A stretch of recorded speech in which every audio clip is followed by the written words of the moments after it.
Dear listeners of our show, dear guys, gals, and non-binary pals, welcome to the show that people who love that video of Eden Espinosa singing Once Upon a Time from Brooklyn definitely don't want you to hear.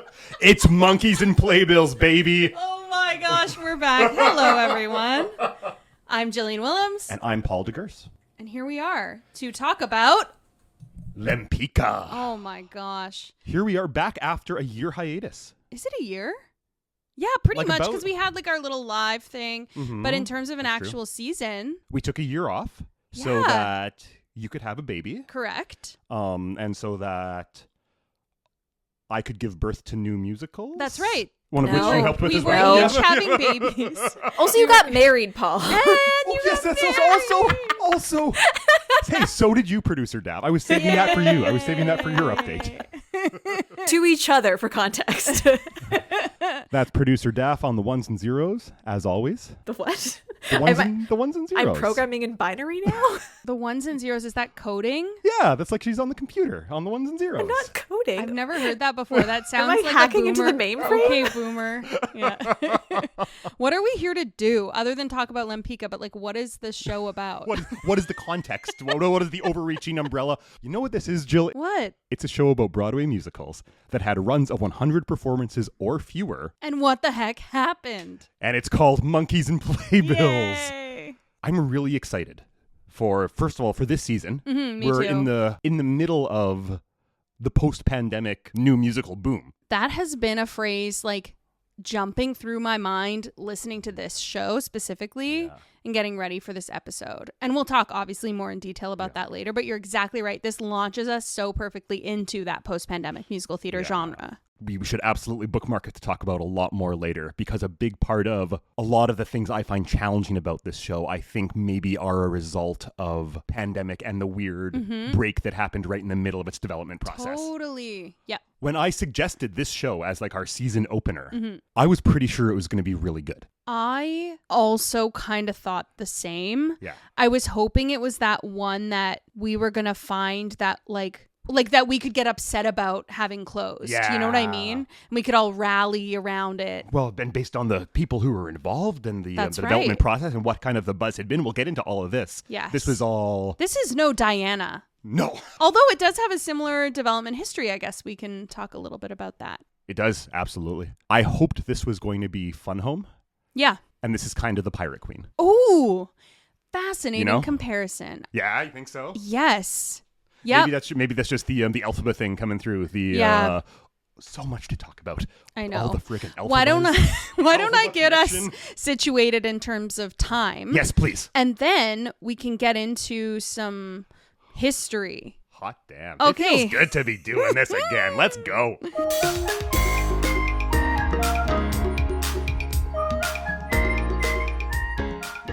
Lempicka. Sorry. I even though I said it that way, it doesn't have an exclamation mark in the name. Although that would have been a really funny marketing choice. It might as well. It at might this as point. well. It's like that You're thing right. of like a cheesy musical, Shucked, Yeah. with an exclamation Exactly. mark. This musical gets so into the challenging parts of Broadway and musical theater Yes. that I think you might as well have an exclamation Yeah. mark. Put that on there. Lempicka. Previews began at the Longacre Theatre March 19th, 2024. It opened on April 14th, 2024 and closed on May 19th, 2024 after 27 previews and 41 performances. Yeah. Yeah. That is low That's very low. for today. I mean, we've talked a lot over the years about how things seem to be like a bad musical, not to like be so, I don't know, what's the word, like harsh about it, because it's not that it's bad. No musical is ever like entirely bad, as we've discovered, but something that's not selling well. I feel like people aren't wasting their time and money trying to keep it afloat anymore. I feel like things are just closing if they're not selling. That is absolutely what seems to be the case on Broadway these days. And a lot of what the creators upon this show's closing were talking about was exactly that, was something like this story, this essentially a biography of a historical figure with kind of a like a powerhouse central performance, but not from a superstar, from a Broadway superstar, but not an Idina Menzel type name. Yes, exactly. I think I would maybe agree a little bit more if this show was more cohesive. Yeah. If I was a bigger fan of kind of its whole rather than just a fan of some of its parts. I agree. But I think the point does still stand. Yeah. Even if this is not actually a brilliant friggin' Merrily We Roll Along that somehow got away that we can champion, you know? Yeah, exactly. Exactly. So why don't we talk a little bit about the production's history, workshops, labs, etc., to get us kind of situated, and then we'll be able to launch into the actual meat and potatoes. Yes, and now I'm thinking about good. meat and potatoes because you said Pirate Queen. And to me, that's meat and potatoes, people. Sorry. So this show has my perception of its birth is that it actually had a lot of support. That's the impression I get as well. Okay. So maybe we could talk about that. When was the first? It was like 2018. 2018 is when it first is on my radar. And that's when it has its premiere. I'm not sure whether it was as a reading or as a full piece, but it has its premiere at Williamstown. Yes. And the early buzz is really hot. Mm-hmm. This is, at this point, Matt Gould is like, Witness Uganda / Invisible Thread is already like a little bit, is just starting to pick up steam as well, and it's very exciting. That's composer Matt Gould's other musical. We'll talk about that in the musical section. Mm-hmm. But there's a lot of like, the buzz of this is one of the projects from the people who are doing things like Hades Town, and Great Comet, and Witness Uganda, and like this is another part of that really exciting current wave of musical theater. Exactly. So that was when I first heard the name of it, and I was like, okay, so that could be incredible. Mm-hmm. That could be like, it sounds kind of boring, Lempicka, whatever, but these are the same people who make Great Comet work. Right. You know what I mean? And they make it freaking sing. Yeah. Like, surely this could be something really incredible, and they must have a cool angle on it, like they did on a Great Comet. So it's kind of a bummer that they don't. So what I found was that they started like actually working on it in 2011. Sure, that makes sense. For the first time. Musicals take such a They fucking take long so time to write, long. right? Yeah. But Yale Rep was they commissioned it. Yep, totally. And so 2011 they start working on it. They being Carson Kreitzer and Matt Gould. Right? Totally. Yeah. Yep. Carson Kreitzer is main creative force. His book, lyrics. Story. Yep. And then Matt Gould is like the other strong central creator. Yep, exactly. So they work on this for, I don't know, a teenage year amount of time. Yeah. What is that? 13 years in the end by the time it actually opened? Literally, it's raising a child. Yeah. It's, like we joked about it earlier, but there's a lot of similarities, you know? They'd clearly been working on it a long time. Yep. What is it called? Williamstown Theater Festival. Yeah. Yep. Okay. So then it's done there in 2018. And then after that, I want to say 2022, there's the La Jolla production. But between 2018 and 2022, there's a global pandemic. Yeah. When I think Carson Kreitzer and Matt Gould and possibly a couple other key creatives have maybe a little too much time to think and write. Because that's when La Jolla, the production that emerges at La Jolla is a lot more similar, is very similar to what ends up on Broadway. Right. And has some significant differences from what premiered at Williamstown. I don't know what those are. There's not I've been able to like identify a few kind of general things. Yeah, to like and these are literally together. from people posting on the internet about I was there, I saw this, these are my impressions. Hey, those are our people. Well, exactly, right? We'll get into that. Before we do that, do we want to go down the plot real quick? I think you should absolutely do that. Okay, I'll give it a try. There's a lot of plot. This is a historical. And also not. Like, yeah, sure. I think we've come up against this in a few of the other shows, especially those like biographical shows where it's like they're trying to make more out of it than is really necessary. Yeah. Like, I don't know why people aren't doing the 6 format where it's like a smart 90, 100 minutes or whatever. What is it? No intermission, just barrel 6 through? is like 70 minutes, 80 minutes long. Is it really? Yeah. Yeah. Because I was just talking to Liz Baird, who just finished conducting Toronto 6. Right. She was saying how Because it used to be Come From Away was like 90 minutes, then the bar, baby. And then Come From Away, like they had a funny bit between Come From Away and Toronto 6 being like, we're going to beat you to the bar. What are you going to do? We're 80 minutes. We're up before you. That's amazing. Amazing. All right. 5 minutes on the clock. 5 minutes on the I clock. can do this in less than 5 minutes. You're right. There's actually not a ton of stuff to talk about because we start on an empty stage. And we have Eden Espinosa in kind of an old person getup. She's old Lempicka. Yeah, old Lempicka. Arguably my favorite Lempicka. Oh, absolutely the best Lempicka in this. The first 3 minutes of this, I'm like, yeah, I'm in. Tell me more. Yes. It just goes downhill from there. I know. Because we open up and she goes, was it History's a Bitch? Well, so am I. Something like that. And then everyone applauds. And everyone applauds. And we're taken back in time to when Tamara Lempicka meets Tadeusz Lempicki, who she marries. They are living in Russia just as the Russian Revolution is happening, so that's all a big mess. Tadeusz ends up kidnapped, and Tamara has to sell her body, has to sleep with a guard to free him, and they run away to the States. She never tells him that she did this. This is important for later. Yeah. So they find their way down to the States. Actually, it's Paris. Not to the States at all. Petty, because Petty. We're Petty. Petty will never change, Petty. It's a very important thing. It's an enormous point that There's this is also the America Paris of in Europe. The United States. Yeah. Oh, so they weren't going to Paris, Texas? Paris, I misunderstood Ontario? this entire piece.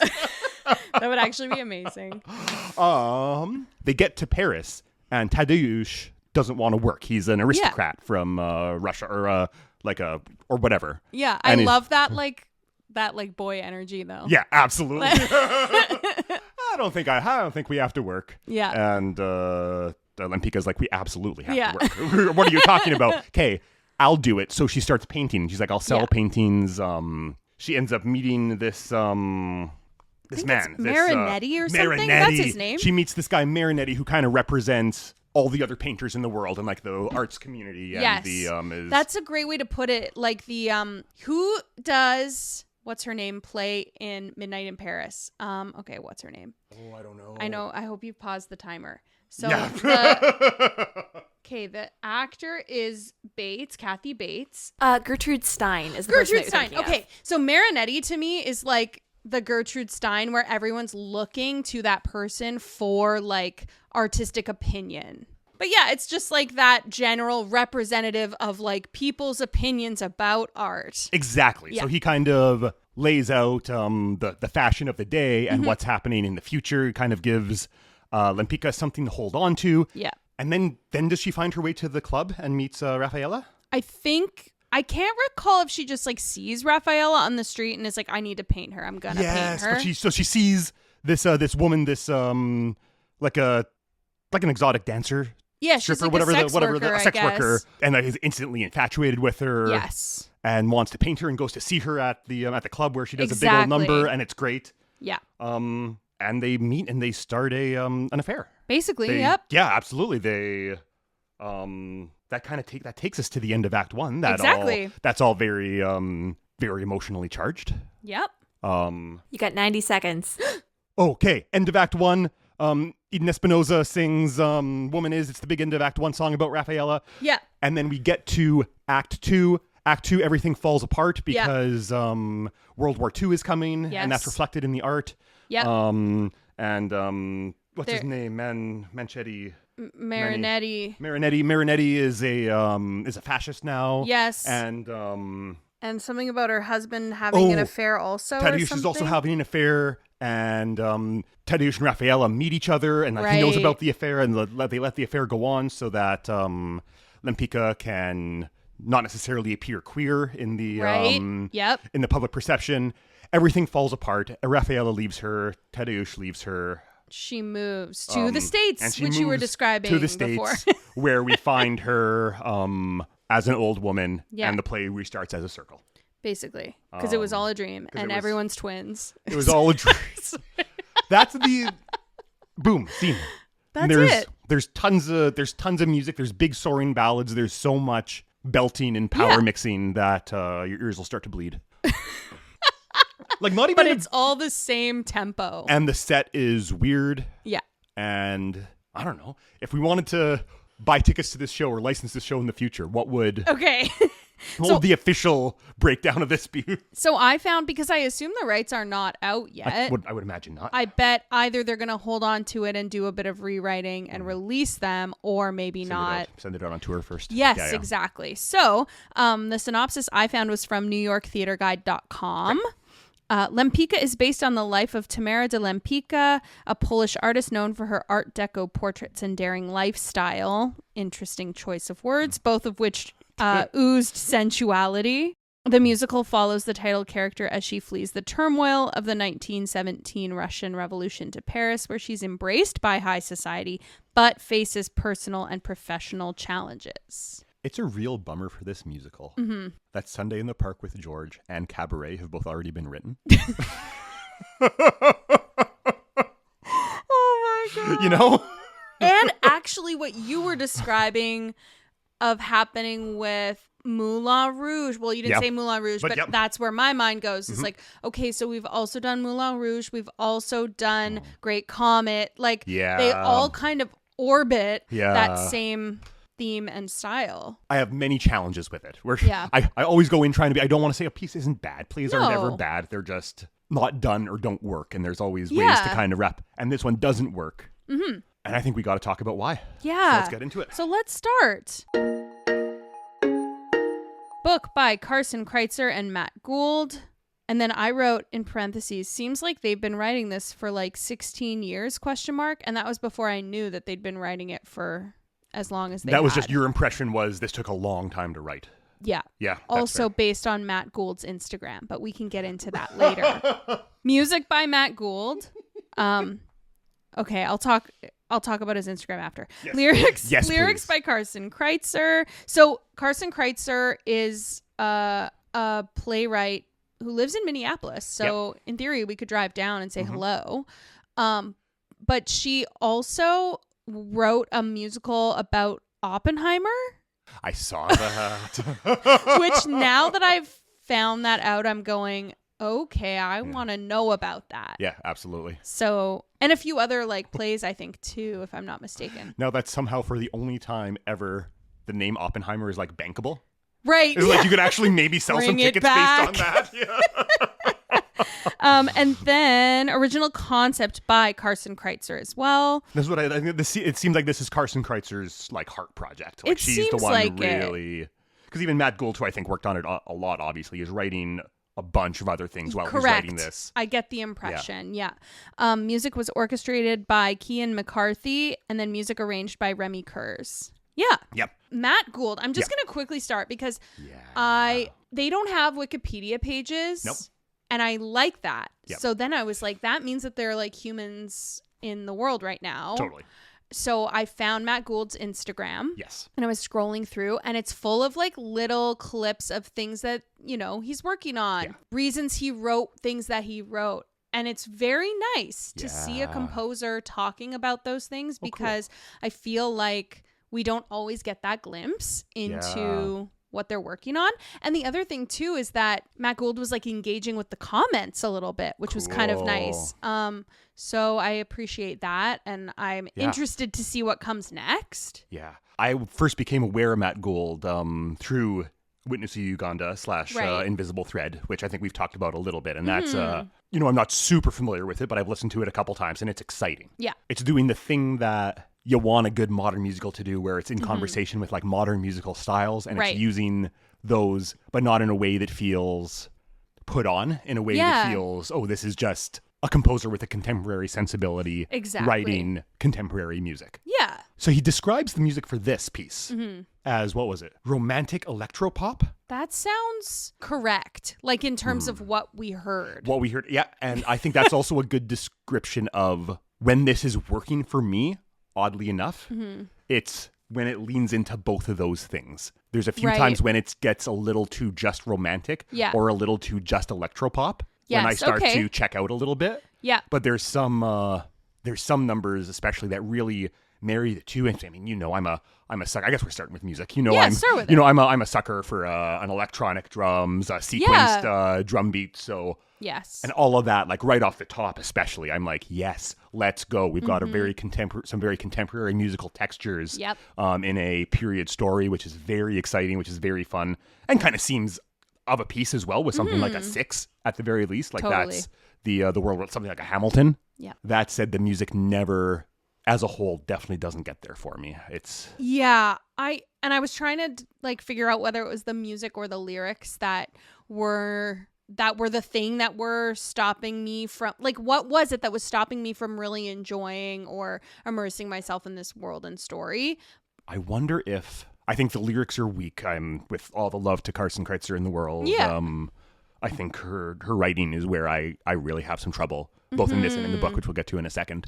Yeah. Matt Gould's melodies are so musically exciting. Yeah. That sometimes they don't take into consideration the needs of the human voice. Sure. Yeah. No, fair enough. You know what I mean? Yeah. Like I hear the melodies and I'm like sitting down at a keyboard and working this out. Oh, that's beautiful. That makes total sense. And it's interesting and it's a good like musical statement. Yeah. And we'll talk about it more in the performer section. You just hear some of these performers really having trouble navigating it. Yes. And I think a big part of that has to be put at the foot of the actual compositions and the way they're working. No, that's very true.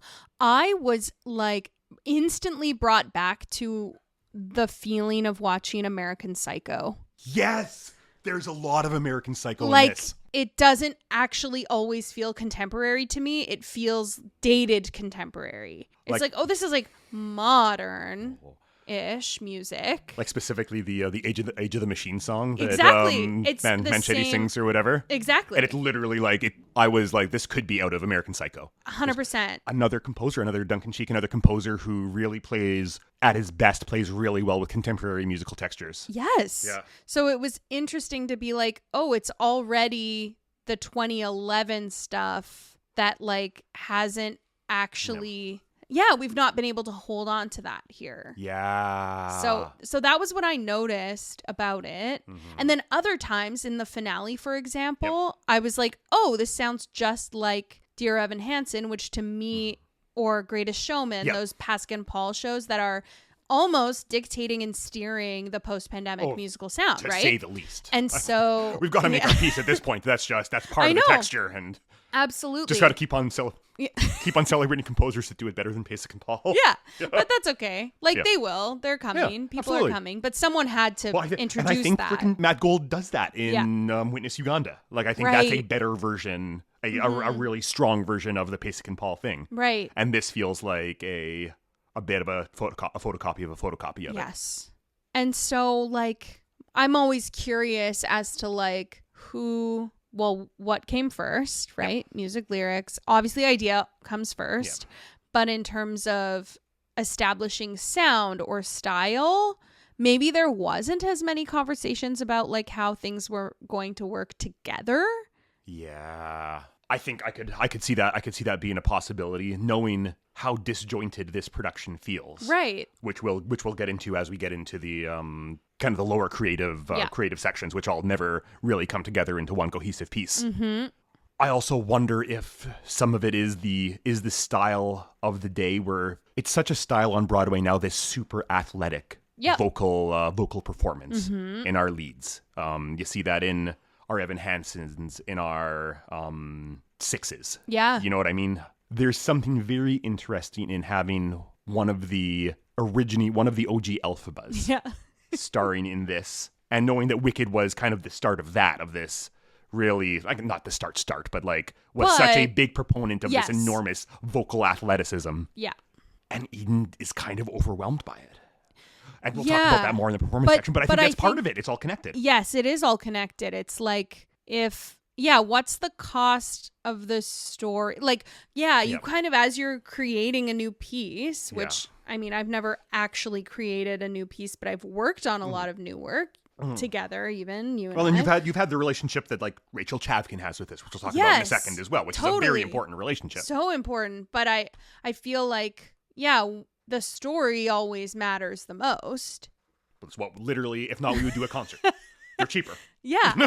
Right. So what is the point of pride for a composer or a lyricist or a book writer in terms of like when can you kill your darlings and be like, okay, in service of this story and making sure we're keeping the North Star of what we've decided this is going to be, can I let this other thing go? And you wonder if they couldn't in a lot of ways. Yeah, I'm just curious because I think, I don't know. So many people are not too proud to let things go. So maybe that was the case, but I don't know. There's certainly a few significant turns of phrase, and the lyrics is where I noticed it the most. Mm-hmm. I'm like, oh, that still is kind of sitting like a placeholder lyric instead of a lyric where we sat down and we're really honest with ourselves and each other about what is the best option for this lyric. Yeah, that's what I feel about the last line of the show. Yeah. I was like, I know you were trying to do something so big and important, but it feels hokey in a way. Yeah. It's like so close. I'm like, you're almost there. In a way that like, I agree completely. In a way that line at the start of the show, the history's a bitch and so am I. At least I was like, all right, let's see. Like that's kind of that's got a little bit of gut. And then in retrospect, when you see it after being not really impressed by the show, right? That's pretty like cringy. I was like, she wasn't a bitch at all. No. I was like, she was just trying to live her life. Like, I don't know. That's a weird way to lead into what ends up being kind of a sad, intimate story about love and the nature of love and the nature of monogamy and the nature of being queer at this time. And it's like, you know, in Phantom where it starts with the auction, which is like kind of depressing in a sense because you're like, oh, they're getting rid of everything. The end of this show starts with an auction of her work, and it made me sad because it's like, well, anyway, her paintings get auctioned off for a lot of money, but in my mind, she doesn't really see that money, right? Because when you're auctioning off a painting, it's the owner, like, that actually, it made me feel like the ending was sad, but then the last line of the play, which is something like, we can't change the world, but we're in charge of the canvas or something. I don't want to say it wrong, but. Well, no, but it's all kind of stuff that Sunday in the Park with George says a little bit better, and using the same language, which is why I kept on coming back to it, where I'm like, every time you say canvas or describe the act of painting, all I can think is white, a blank page, and like this iconic color and light. And the fact that we've had a piece that kind of perfectly describes the entire artistic process through painting. Right. I'm not saying that disqualifies anyone from ever being able to write about painting again, of course but not. It's sure going to not reflect positively if your show doesn't have solid artistic ground already. Like, tell me that someone's going to write a Murderous Barber musical. Exactly. And it's like, I'm sure we could in theory, but it would be like, there's an inevitable comparison coming. So you better be ready to be in conversation with that. Right. And this show certainly isn't. Yeah.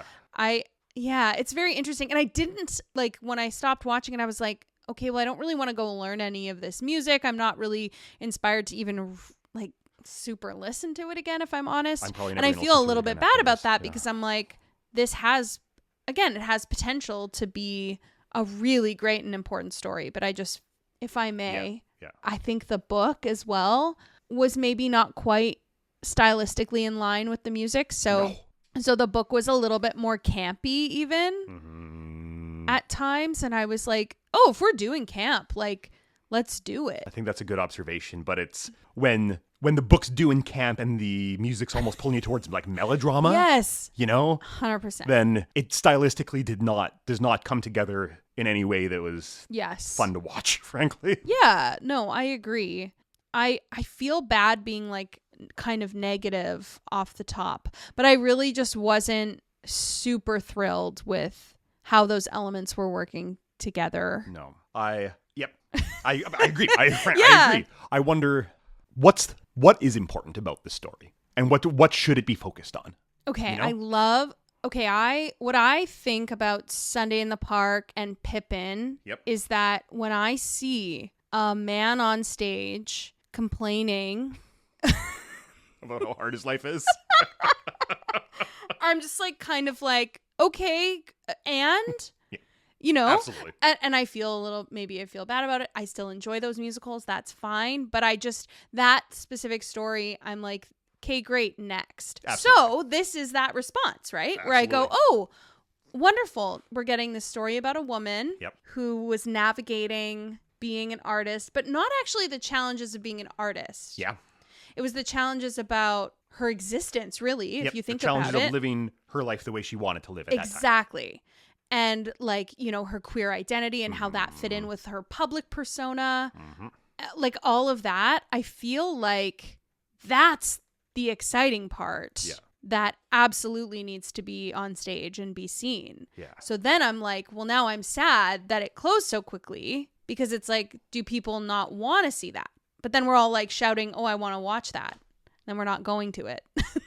It's like, I want to watch.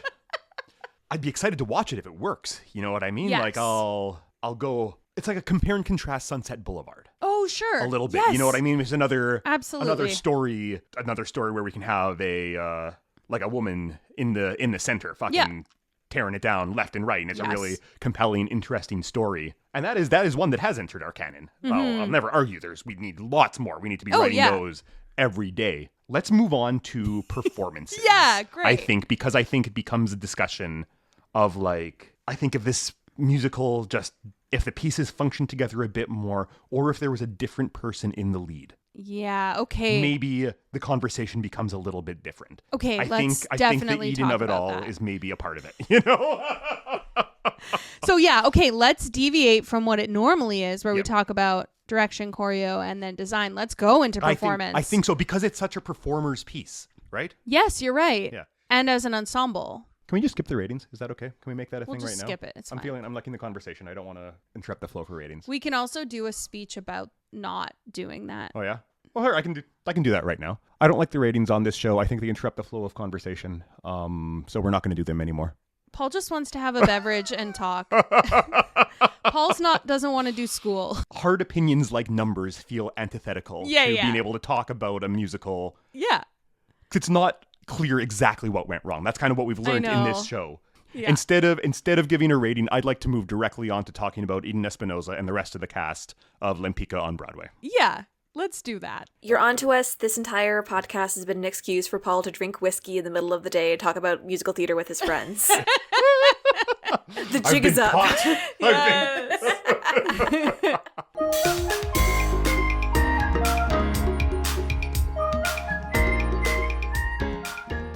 Okay, Eden Espinosa. Part of the OG Holy Trinity of Elphabas. That is a really funny way to look at it, and I kind of want to get a t-shirt made that's like a cross, but then it has like Idina Menzel kind of in the back, like a glowing halo, and then the other and Shoshana Bean and Eden Espinosa underneath. That's what I want. So Eden Espinosa is the OG alternate Elphaba, I believe. I think it was Eden first. And then leaves to go be in Brooklyn, to star in Brooklyn. Okay, I think I thought she left just to leave and then did Brooklyn. That's very possible. Because I think she left the show. Because what's important is she's not the second Elphaba. Shoshana Bean is the second Elphaba. Yes. And then Eden comes back after Shoshana and is the third Elphaba. Right. That's when she actually does the track rather than being the alternate. Oh, so wild. Isn't that? So I kept on joking that we have like 2 hours of Eden Espinosa stuff to go on. I actually don't have a ton of a relationship with her outside of the incredible clip of her singing Once Upon a Time at the Tonys that year. And she's just stupid. Yes. Of the three, she's maybe she's a good middle point for me between Idina Menzel's like the OG Skrelt. Yes. And like Shoshana Bean is like a gymnast, like it goes into like the whistle tones and everything. But it's like it's more mixed, I would say. Yeah. Like Eden Espinosa at her best is like pure, is like soar. It's that sound soars. Exactly. I don't know. Did you have any relationship with Eden Espinosa before this? Not other than the Wicked stuff and knowing about her in that way. What I feel like happened was that she actually she's not been on Broadway that much. No, it's kind of wild when you actually look at her and how well you know her name as a Broadway fan. Just instantly you're like, she's one of them. She's one of the great Broadway performers of this era or whatever. But she's only been in a couple things and she did a lot of Elphaba. She went out on the road with Elphaba a lot. Yes. Yeah. So she talked, I think it was that she was talking about it on the red carpet, or someone mentioned it on the red carpet. Like, what does it feel like to be back on Broadway? And it was very emotional for her. And that actually broke my heart. Yeah. Because then it's like, oh, and then it's just not a thing anymore. So you work so hard. You've had a relationship with this show since 2018. Like, and you a good there. relationship to have. You know, like you need a star with with a powerhouse voice, a powerhouse performer who's going to carry this. Mm-hmm. But yeah, it was just fascinating and a little bit upsetting, honestly, to think about how it was taken away. So, I mean, what appeared to be so quickly. But yeah, it is a long relationship from 2018, or maybe even a little before. Yeah, at least from 2018. Yeah. Yeah.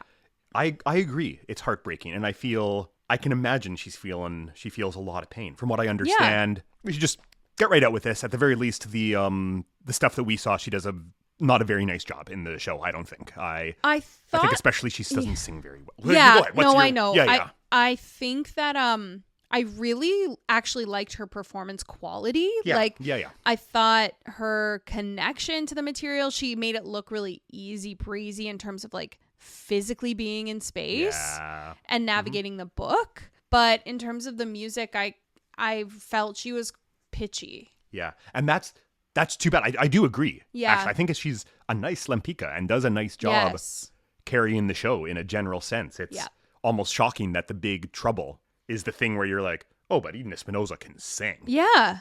From what I understand, she had a pretty intense bout of sickness. Okay. Right in the money zone, in like the end of previews, opening and then zone. Wow. Okay. But the freaking show closed so quickly, you can see where that would be it. Wow. Like you maybe just she never really got back to 100% before the show was done. And I get that, like how an illness can, I mean, you were there at Merrily, like Absolutely. It just completely takes away your control, and then you're like, well, it's going to be what it's going to be. And luckily my voice came back and everything was fine, and luckily Merrily is is one type of track, and freaking Lempicka is you never stop singing, and all of it's in a C sharp to E register. Like, it's just that's so major, and I think I could totally see how that would be really, really upsetting to navigate that as a vocalist, like, and maybe even feel like just when you're like, you can't even take a month off and let your standby do it because it just opened, and one of the things that's being sold on is your name. Oh,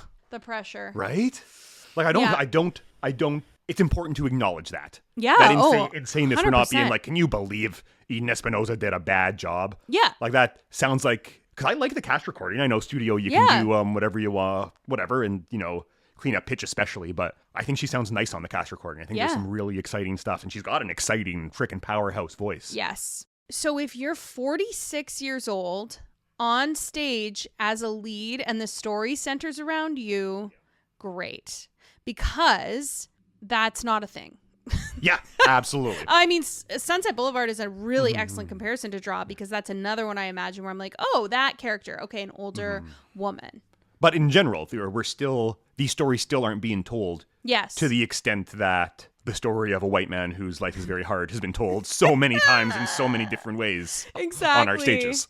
The other thing too, and I've noticed it in like casting in our city, where it's like, oh, we have an older woman in the play, and the older woman, there's one of them, and the one older woman is 52, and you're like, wow, that's your older woman. Like, it's very fascinating to think about age in casting and story and stuff like that. When in other careers, as you get to your 40s and your 50s, this is the time when you're moving into a senior management position, into like a leader in your field. And you're senior management, all right.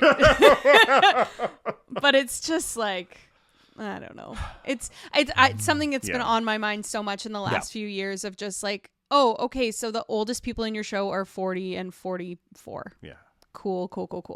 Like, anyway. I know exactly what you mean, yeah. And I mean, you and I just worked on a show last year, a year ago now, where we were telling a story of an octogenarian. So it's like, just thinking about that, and even then, that role was written by someone who's just at the very start of that part of her life. Exactly. You know what I mean? Yeah. Yeah, really interesting. Yeah, and so Eden Espinosa, I hope for more things for her, Yep. Can we also talk about some of the other performers? Yeah, yes, please. So Amber Iman is wow. Like, that performance was so incredible. I agree. Vocally and energy and just like essence, like all of it. I was like 12 out of 10. Sorry, I know we're not doing grading, but that was... But Holy. Yeah, I agree completely. The way she sings about the "You may be right, da, da, da, da, don't bet your well, don't bet your." Wow. Oh, Like, everyone go take a listen now to... Maybe Daphne could put a tiny clip in. Yes, please.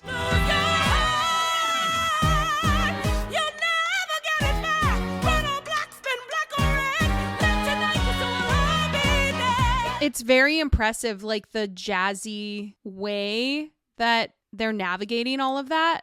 Fascinating. Amazing. So you know who did that track in 2018 before... Yes, I do, actually. I looked it up.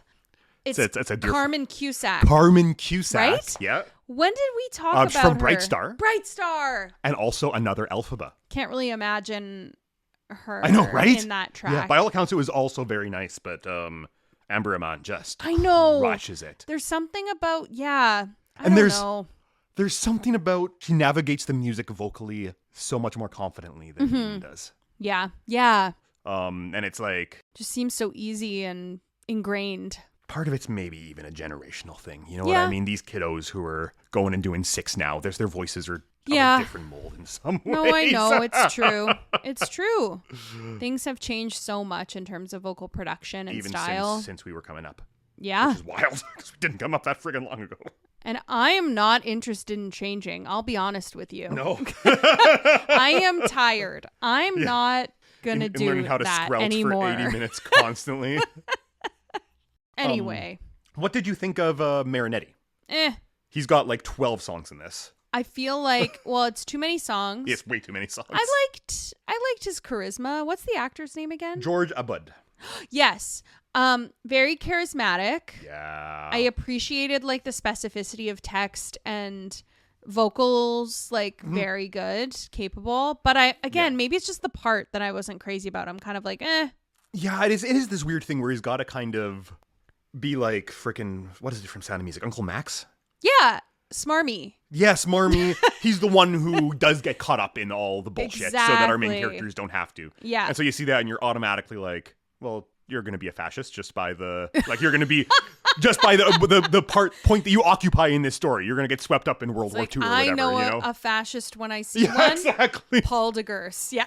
But not through any ideological thing, just through like, I know, we're in a story about World War II. I know where you fall in here. Someone is going to, absolutely. As a plot device, well, it's that right. thing of like where the bad guy is society. Yes. Or like is like a big political movement. Yeah. You need someone smaller to represent that bad guy, and that's kind of the role that he takes. Right, because if Captain Von Trapp, I mean, I know we're talking about something else, but you know, you're right. It Captain Von Trapp can't changes. be in conversation with the Nazis. The Nazis need to be bad to him. Exactly. But if we want to talk about a political movement, there needs to be someone engaging with it in our story. Right. Yeah. No, it's interesting. As an actor, though, pretty good. I thought so. Pretty good. I think he does I like his voice. I think his voice does a nice job navigating the kind of romantic techno thing. You got to be so forward placed and but also you can't be like pop singing. You can't be, or like Reeve Carney it all over the place in a falsetto. Right. You know what I mean? You need to be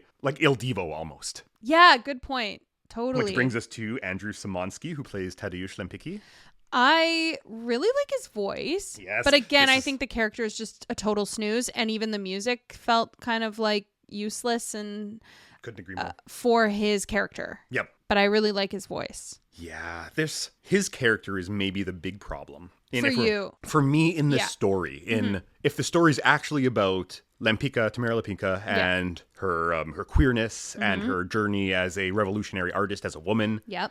Like, it's challenging because if you're telling an authentic story about her relationship with her husband, her husband's going to be a shithead by our standards because he was a shithead by our standards because that's the way it went. And so there's, like, is there a way to tell the story accurately and have someone like that be remotely sympathetic to us anymore? Yeah, right. Or is he just automatically a shithead because he wouldn't work and made his wife go be a brilliant painter because he didn't want to go get a friggin' job?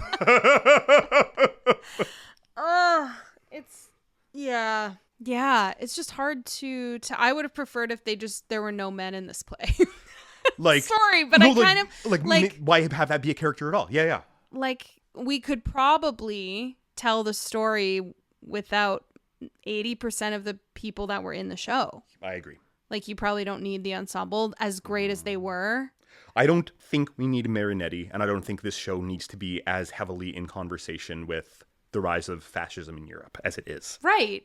I think that, it invites cabaret comparisons in a kind of unfavorable way for this show. Mm-hmm.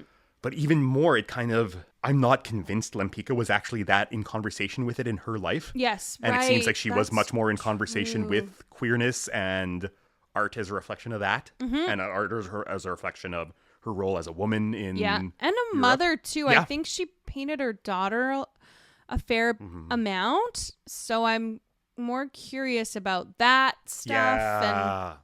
And it just occurred to me that, we could have just really done a very small version of this. Yeah. I also, and I don't want to get too into it now, but I think some of the things we've discovered with other shows is that, this show is better as a staged reading. This one's better as a black box show. I think, or this one's better as an opera. Yeah. It's like, I think that exists for this show too, where it's like, there's a different, not medium, but just production that could really be useful. I think there's absolutely maybe even a different presentation. Yeah. A different presentation could be useful. Let's talk, in that case, let's move on to, do you want to talk about the presentation in terms of design or in terms of creative direction? Let's go first? with the direction and choreo. And then we'll talk about design. Directed by Rachel Chavkin. Musical director was Charity Wicks, and choreography was by Raja Feather Kelly. So Rachel Chavkin and Raja Feather Kelly have been a part of this since at least 2018. Mm-hmm. And Rachel Chavkin fucking rules. Yes. We're talking literally probably my two favorite pieces from the last decade. Great Comet and Hades Town are both her. Yeah. We saw, freaking shout out, we just saw, producer Daphne and I just saw Hades Town at the West End, saw that production of Hades Town. It's outstanding. Yeah. It is incredibly directed. And it excites me because I'm like, that's storytelling. Yes. You know? To have her come from two pieces that are so, like, storytelling focused. Yeah. And tell stories that are complicated or weird or... Mm-hmm. It baffles my mind. Like, she seems like the perfect person to tackle this story and to find that emotional core. Both Hades Town and Great Comet managed to zero in on the love story. Right. And the love story is like Hades Town, you're kind of overwhelmed by everything that's happening. But even still, I find myself crying when it's just the two of them. Ugh. What on earth? This is what's most fascinating to me. Mm-hmm. How was this exciting composing creation team, which, and we've maybe had some big faults, but like the direction's a big problem here. I don't like her direction. I think it's tough. Is it like too simple? Because I'm trying to like pinpoint what doesn't quite feel right about the staging. It's simple, but it doesn't feel intentional like Hades Town does, which is very simple. Yeah. It's simple without like a concept, without anything to really hang its hat on, maybe I felt. I wonder if that comes down to the world and style thing that we were talking about a little bit, where it's like, if we don't know what the style is, like for me, Hades Town is so clear because its origins are a folk concept album. Yep. And it's like, I know what to do with that. Yep. Like, even if within that there's other subgenres of folk, it's still that. Yeah, and the concept kind of fits that as well. Exactly. It's all in this one location. We've got all this, like, Lempicka's it's such a sprawling friggin' story. Yeah. And you're like, I don't want you to pull Les Mis. And they're kind of pulling Les Mis a little bit. Like an epic. Yeah, and you're like, just keep it small. Keep it focused. Yeah. And it feels like that's always a tension in the show that I don't think Rachel Chavkin kind of successfully navigates. Right. Yeah, maybe that's it. I think too, like, you can do as much as you want with the direction, but ultimately if it's not supported by music and story, it's gonna look kind of not quite right. And like we discussed, the music and the story is not necessarily unified here. Yeah. Yeah. So maybe that's where that comes from. Yeah. Raja Feather Kelly did Strange Loop. Another cool show. Yes. Cool show for cool people. And so I'm like, this is great. We're in for a treat. And at times we absolutely were. Absolutely. I wonder if, okay, and I hate myself for even saying this. It's not that we don't need a choreographer. 100% we need one. Do we need this to be a director / choreographer as one hat? What you wonder, hey? For the amount of dancing there was and the amount that it felt maybe a little over choreographed in sections. I'm like, we could have done with maybe more heightened staging, less choreo. Because it ends up being kind of a little bit of like I think of the Russian Revolution scene at the start, especially where some of the choreo felt like thuddingly literal. Yeah, it's almost. American Psycho again. Yeah, exactly, it's that, right? The like walking and the thing. And I'm like, I like grid work. Like, I put it in everything, pretty much. Yeah. But, but it felt so spoon-fed. It felt so like, oh, and now we're military, and so we're going to... Once again, coming from another creative team member who you're like, there's so much artistry in the rest of your work. I know it's not a lack of skill. It's not a lack of taste. Exactly. But there's something not quite unified about this vision. Something hasn't quite been pulled all the way together. And I really, I feel like it's coming back to just, like, the style of the play. Yeah. And what they did in the writing of this version. Yeah. Wild. I know. I feel a little bit sad about it all, to be honest, because I see these names and I go, this has so much potential. And you see the possibility of another show centering a middle-aged AFAB performer. Exactly. And you're like, yes, let's get these stories on the stage. Yeah. The set's weird too. Okay, yeah. Why let's talk about so design. Weird? So the scenic design was by Ricardo Hernandez, costume design by Paloma Young, lighting design by Bradley King, sound design by Peter Hylensky and Justin Stasiu, projection design by Peter Negrini. And if you were wondering that there was a projector, yep, there certainly was. Wouldn't know it. Oh no, that's what was doing all the... We'll talk. Yeah. Hair and wig design by Leah J. Lucas. Oof. And then makeup design by Kirk Cambridge Delpeche. Okay. All right. Great. So those are our main design folks. Yeah. Talk to me about the set. The design's pretty minimalist. Yep. And I certainly found myself, I just want something smaller. And the production seems so reluctant to go small. Yeah. And that's part of the story we're telling as well, right? Is going to be, is like because we're telling a biographical story, we're bouncing all over the place in time and space and everything. It felt empty. It felt like a lot of shows we've covered on here where the story is really big and they can't wrap their heads around having that take place on a small scale, on a smaller stage. Right. It just felt too friggin' big for what is essentially a 3-person story. Right. I really like the not having paintings. Yes. Like, it's frames. Mm-hmm. And then, like you said, the rest of the set is very minimal. Yep. Which I also love. Like, I love the idea of that. Yeah. Like, something that's not... we're not overcomplicating anything. Yep. The lighting was a rock show. Yeah. Which, again, can be so great and can fun. Maybe tie into that this electro-pop romance thing that we've got going on. And it really was, like, very effective when it was lining up. Yeah. That's a Rachel Chavkin thing, too, man. Hadestown has a ton of that. Has Does a ton it? of rock... Okay. Right? There's that whole... There's, like, those 3 or 4 moving spots in Hadestown that are, like, rock spots and... Oh, yeah. Absolutely. Yeah, totally. There's, like, some really big rock lighting moments. Yeah, because, like, another one of the things you said when we saw Hadestown was, like, is this a concert? Is this a show? We are blurring that line, and I love it. But this show's definitely not a concert. There's no... That line isn't in play because of the style of the music, because it's a more traditional orchestra down in the pit. Right. You know? So... I didn't... Okay, talk to me about the projections, because I, like, barely even noticed that they had one. Yes, because it was hard to tell from the from what we watched. Yes, that's true. From what I understand, the projections were pieces of her art. Not full... Oh, yeah, some... But not full paintings of hers. Literal pieces of those paintings. Yes. Which is kind of cool. That I saw and liked. What I didn't like was that when she would say a town name and then the town name would appear behind her on the screen. Yep. I was like, why? Like, we're trying to be a movie. It's the same problem. It feels like an adaptation of a movie. When you see a musical adaptation of a movie and you're like, oh, there's too many sets here because we adapted this from a screenplay that changes locations all the time. Yes. That's what this felt like. This felt like we've adapted a friggin' movie, so we're changing every scene as a new location, as opposed to a play where we try to keep things as in one location using different strategies to move our way through space and time, you know? Yes. I think I struggle with that. I just came off of directing Hansel and Gretel. Yeah. Which which we used projections for. We Great. used it as like basically our entire world was made up of projections.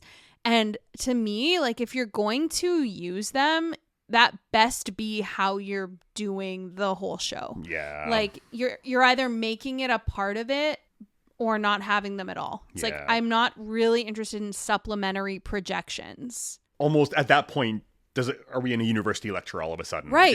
Are you just PowerPointing me? Yeah, you like know? what it just, and I mean, again, we have a very different perspective watching it the way we do versus being in the space. So this could have been more useful than I was able to even take in, but I just go, God, there's so much potential for interaction with projections nowadays. Yeah.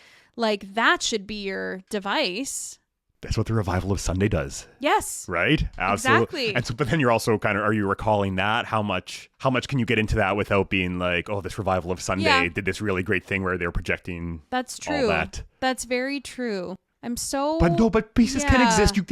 Design elements are not owned by shows. Like even as I say it, I feel strongly that you could do another show about a painter with projections and have it play on its own. Like it can exist, you know? Yeah, I think so. I really think that could have worked. Yeah, I don't know. I felt just fine about it all, about the whole design. I wasn't like, oh, this is so amazing. The thing that really caught my eye was the lighting and actually the sound design. Yeah. It sounded great to me. I don't know. Yeah. I think there's a lot of cool sounds going on, and there's a lot of cool sounds in the orchestration as well that I really like. There's a lot of artistry there. Yeah. That's probably, because I would call it orchestration to design position. So I would say the orchestration and the sound design are my favorite bits of design work in this show by far. Yeah. The orchestration especially, I love mixing contemporary and classical orchestration with like drum sequences and drum loops. Yes. And this show plays with that a lot in a way that was really exciting to me. Mm-hmm. If there's ever any reason I'll revisit this show, frankly, it'll be for that. Yeah. To like check out some of that again. Cool. Yeah.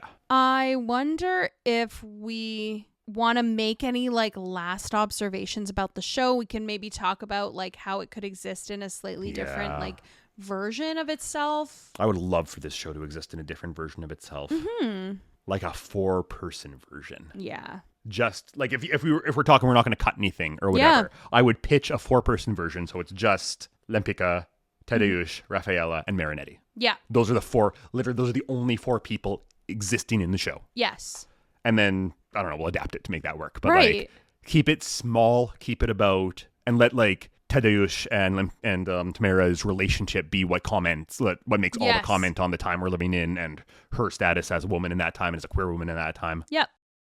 Since you ask, that's my gut. Yeah, me too. Yeah. I think it could be, I mean, I don't like saying less people working, but to serve this piece, it's like, it could really, really be an intimate production. And I think that would be something really amazing, actually, just pulling it right down. I think that's the path to anything, whether it's actually that small or whether it's, I use Fun Home as an example because Fun Home's another intimate story. Yeah. Different in a few ways, obviously. The situation that the adaptation is different, but is a story that is a piece that takes like a story that shouldn't be interesting to anyone. Yeah. And is like any piece of great art is able to be like, this is relevant to everyone, no matter your experience. Even that's what you want this piece to be able to do. Mm-hmm. You want everyone to be able to watch it and be like, Lempicka, what an incredible woman. Yeah. What a incredible like journey that she had. And it's a shame that this production doesn't quite get there. Yeah, exactly. Exactly that. I don't have much more to say. Right. I do want to talk a little bit about the Tonys though. Yeah. Because that was literally in June. And Angelina Jolie's The Outsiders really... Didn't she produce? Wasn't she on the producing team? I think so. Yeah. I think that's right. Yeah. Daff was looking around. I think you're wrong. No, because it's more weird if you're right. So this year, specifically Lempicka was nominated for 2 awards? 3? Yeah. We're not going to do the Tony game on this because it just happened. Both Eden Espinosa and Amber Iman got noms. Good. And then a Best Scenic Design. Interesting. Mm-hmm. Okay. Yeah, sure. And yet somehow The Outsiders won Best Musical.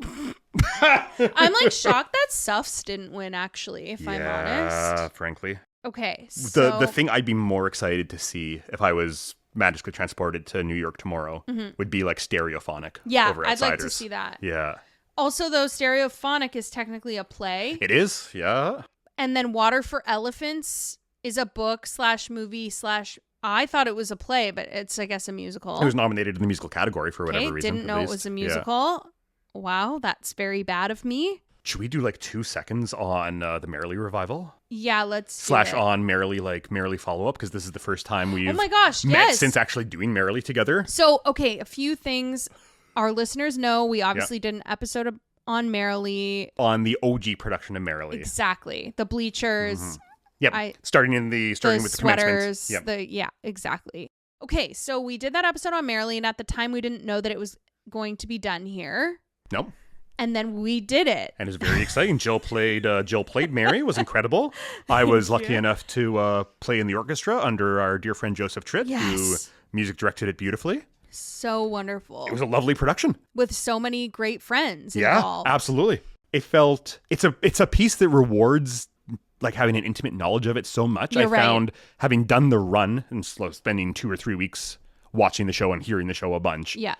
I was like, okay, now I'm like really on the Merrily train. Yes. Where I wasn't even, after I liked it when we did the episode, but I wasn't really choo-choo on the train like I am now. Yeah, no, it's true. Sometimes, and I think that's the case with Sondheim generally, is that you actually have to do it to appreciate it. And especially a piece like that that's complicated, that's got a lot of, it is literally a play in reverse in that like there are things paying off in the first scene that you have set up at the end of the play. Oh, exactly. Which is very disorienting to watch at first. Mm-hmm. It's probably one of the reasons that Merrily has trouble going, because it's on purpose disorienting to watch and very rewarding when you understand it. And I think that was the feedback we got, was exactly that. Yeah. Like, I wish I could, maybe I'll come back and see it again, like just with the knowledge of, with having seen it once before. So having a chance to do it again was incredible. Yeah. And then now seeing its full life on Broadway again. And it's finally had a huge success and won its Tony. It just feels really nice. I don't want to say I'm vindicated, but I feel like it kind of takes its place as one of the top Sondheims finally. Yeah. Where it should be. It totally does. And I feel like finally people are getting it. Yeah. Why did Harry Potter have to be the one to show you that it was good? I think he's good in it, though. I know. I think he's good. He's excellent in it. I think all 3 of them are really good. Very good. Like, I think it's a nice revival. Yes, I agree. They were all so excellent in the clips I've seen and their relationship. And I was very glad to see it finally get, the recognition for what it is. Yeah. Not the last reclamation we'll see of a Sondheim piece that people think sucks actually being good. Which one do you think's coming? Oh, I bet we'll have like an Anyone Can Whistle any day now. You think it's Anyone Can Whistle? I don't know. Or what else would it be? Maybe because Broadway likes men so much, I thought it would be Bounce. Finally, get bounce on there, bounce on in. That's the one, right? About the brothers or something? Yeah, right. Then, like his last show. It must have been his last. No, it was his second last show because his last show was Here We Are. But before that, Bounce was like 2003, I think. Bounce / Roadshow. They're the same thing? Yep, totally. So I suppose the last thing for us to decide is, was this show just a total flop? Is it actually a secret bop? Or is it so bad we got to make it stop? Okay, by process of elimination, I don't think we need to make it stop. Nope. Because that would mean we never have to touch this musical again. Yeah. No, I don't think so. I think that aspects of it were a flop, but I think it has potential to be a bop. Does that cover it all? I think that's very fair. Yeah. I agree as well. This is a flop. It's just, there's no question when you listen to it or watch it or whatever, the pieces are not working together. It's so close though. So close. And it kind of drives me crazy because once again, we have so many good people. It's clear, like far be it from us to make assumptions about this kind of thing. This doesn't strike me as something that's bad because people weren't working well together. Yeah. It's just something missed. Something didn't quite work, but it doesn't strike me as anyone was unhappy or anyone got burnt real bad by this production. I hope that's not the case. Yeah. And then I think we've kind of answered this, was the should this be a musical question, which is I think yes. Yeah. I think it can totally be a musical. We need stories like this, and this is a worthwhile story to tell. Yes. Yeah. Oh, yeah. Cool. It's going to be a great season of Monkeys and Playbills. I hope so. I think a lot of this will definitely not be the only time we're talking contemporary Broadway this season. Yeah. There's going to be a chunk of contemporary Broadway stuff. I'm also excited to dive into some new stuff. Yeah. And I hope we can explore some more ones that got away and maybe a couple more like mini-sode things we can love to do to sneak a few cult classics in there. Yeah. Anything you want us to check out, leave a comment. Yeah. Don't forget to rate, review, and subscribe. Those are all very important things in order to help us keep on creating Monkeys and Playbills. Please don't be mad at us for being sassy today. Sorry. Eden Espinosa, we really like you. You're cool. You're a nice performer. I'm sorry this didn't work out. I can't wait to see you starring in Sunset Boulevard Revival or whatever it is. Absolutely. Well, I'm glad we could start the season investigating this because it is so recent. Yep. And also the story itself isn't that new. So it's nice to be sort of introduced to this artist in this way and these composers as well. Like I'm excited to kind of see what Matt Gould does. Everyone check out Witness Uganda is I think what its soundtrack is under. It's got a few different names as well. / Invisible Thread, which Matt Gould wrote with Griffin Matthews. If you're interested in digging into the creatives who worked on this and like what I find really exciting about them, that along with obviously Hadestown and Great Comet, I think are a better example for me of like, oh, that's what's exciting about this and why it's a little bit bizarre that this project just doesn't work. Totally. Yeah. All right.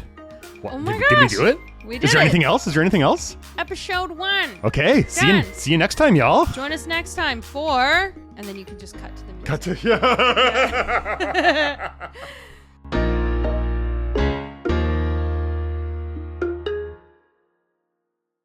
Hi, everyone. This is producer Daphne speaking. Thank you all so much for listening to Monkeys and Playbills. To learn more about the show, you can follow us on Instagram at monkeysandplaybillspod or email us at monkeysandplaybillspod@gmail.com. You can also support us on Patreon at patreon.com/monkeysandplaybills. Monkeys and Playbills is proud to be a Village Conservatory for Music Theater podcast. Original music for the show is provided by Paul DeGurse, and the show is produced and edited by Daphne Finlayson. Before you go, consider checking out the rest of the podcasts in the Village Conservatory family, either at villageconservatory.com, or if you're on Apple Podcasts, you can check out the Village Conservatory channel in the app.